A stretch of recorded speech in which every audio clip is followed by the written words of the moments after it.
mūsų skambutį turime. Gerai. Klausome jūsų, kas paskambinote ir ko vardu? Labą dieną. Labą? Skambinu iš Kauno. Taip.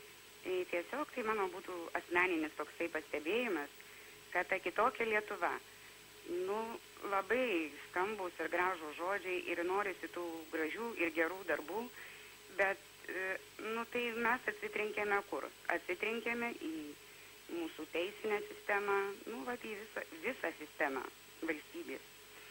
Ir tarkime, mano pastebėjimas ir mano galva, tai tuose teisiniuose labirintuose mes klaidžiojame, atsitrenkime į bet kokį klausimą, į tų atsakymų teisingų kaip ir negauname. Čia reikia daug ryžto ir kantrybės, norint kažką tai pasiekti. Tai aš galvoju, tokį pasiūlymą turiu. Ta prasme, gimė kūdikis ir ką mama turi jam įbrukti pirmiausia, ar pieno lašą, ar teisės kodeksą. Galbūt tokių momentų ir atsirastų kažkas tai pas mumi.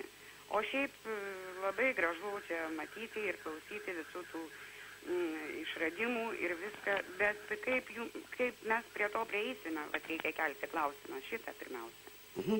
Ačiū labai. Aš tai kiekvieną dieną kartoju tos pačius žodžius. Norint kažką tai žmogus padaryti, ne vienas, keli, 3, 5, 10 žmonių, pirmiausia susikalbėkit. Susikalbėkit su kaimynais, susikalbėkit su draugais, susikalbėkit su bendradarbiais ir bandykim kalbėti vieną kalbą. Ko mes norim, užsiduokit savo užduotį. Jeigu jūs norite gyventi kitokioje Lietuvoje, tai ją ir kurkime visi. Dabar jūs sėdėdami namuose prie televizoriaus ar radio imtuvo tikrai nepakeisite savo gyvenimo. Jūs tiesiog imsite tą informaciją ir nervuositės. O reikia veiklių žmonių. Dabar Augustinas, jisai 20 metų įdėjo į savo darbą, išnagrinėjo, susieškojo mokslinius darbus, žmonių išradimus ir sako, žmonės, mes turim galimybę atsijungti nuo elektros laidų.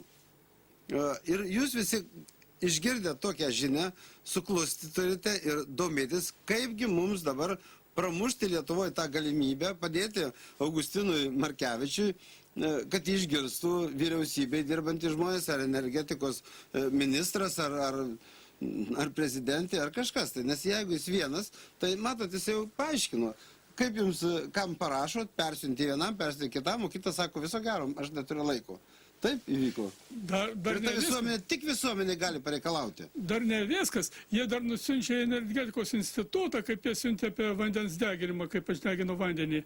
Ir parašė, kad vanduo degti negali. Iš tikrųjų, be vandens neįmanomas joks degimas. Vanduo dega taip, kad bet kokią šitągi keramiką sudegina. Va kur problemos. Bet aš vandens deginimo nesiūlau toliau plėtoti, kadangi bet koks deginimas šildo atmosferą. Pagal mokslininkų duomenis, jeigu mes toliau taip deginsim,